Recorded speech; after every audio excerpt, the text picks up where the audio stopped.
Let me introduce myself. My name is Vino Aguilar of Hidayat.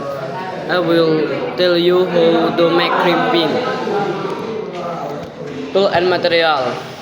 UTP couple cat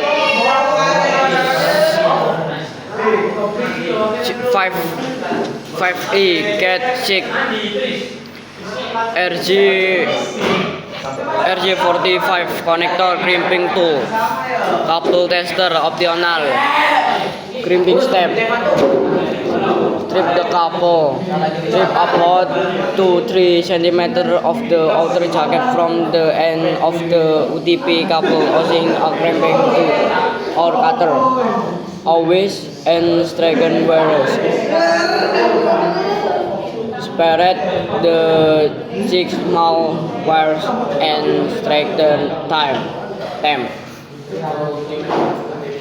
Arrange wire by standard color codes. Use the G516 wiring standard with orange, white, green, blue, white, blue, green, white, brown.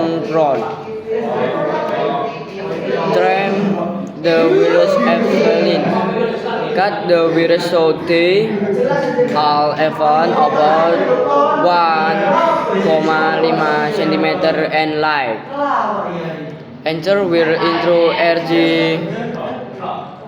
RG45 connector. Make sure and wire goes falling into the connector and stay the order. Crimp the connector.